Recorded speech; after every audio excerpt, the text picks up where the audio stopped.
சுரகாய சுவாமி குருவே நமஹ. நாராயணவன கிராமம், ஆந்திர மாநிலம், திருப்பதி டிஸ்ட்ரிக்ட் நாராயணவன கிராமத்திலே அமைந்திருக்கக்கூடிய ஸ்ரீ சுரகாய சுவாமிகளுடைய ஜீவசமாதி ஆலயம். சுரகாய சுவாமிகளுடைய ஜீவசமாதி குரு தத்தாத்ரேயர் சுரகாய சுவாமி அவதாரம் பண்ணி 500 வருஷத்துக்கு மேலே வாழ்ந்து சுரக்கா குடியில் பிக்ஷம் எடுத்துண்டு ஆகாரத்தை ஏழை எளியோர்களுக்கெல்லாமும் கொடுத்துண்டு, வாயில்லாத ஜீவன்களுக்கெல்லாமும் கொடுத்துண்டு சுரக்கா குடிவியோடு இருந்ததுனால சுரக்கா தாத்தா சுரக்கா சுவாமி அப்படின்னு கூப்பிடுவார்.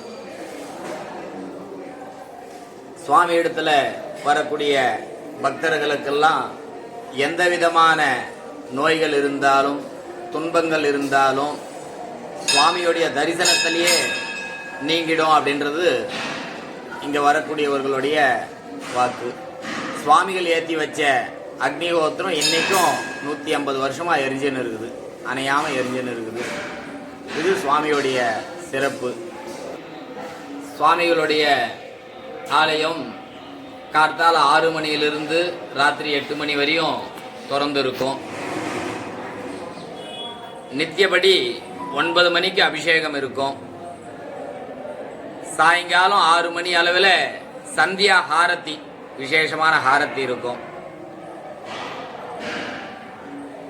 பௌர்ணமிக்கு முந்திய நாள் பௌர்ணமி, அமாவாசைக்கு முந்திய நாள் அமாவாசையில் விசேஷமான பூஜைகள் ஹோமங்கள்லாம் உண்டு.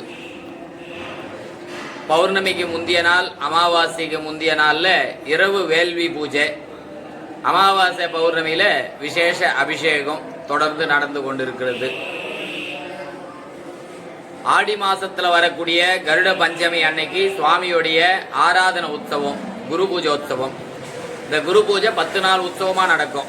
விசேஷமான ஜனங்கள் கலந்து கொள்வாங்க. ஆந்திர, தமிழ்நாடு, கர்நாடகா, கேரளாவிலிருந்து பக்தர்கள் அதிகப்படியாக இங்கே வந்து சுவாமியை சேவிச்சுட்டு இருப்பாங்க. 1902 கருட பஞ்சமியில் சுவாமி சமாதி அடைஞ்சார். ஷிரடி சாய்பாபாவுக்கும் முந்தி சமாதி அடைஞ்சவர். இது சுவாமிகளுடைய விசேஷம்.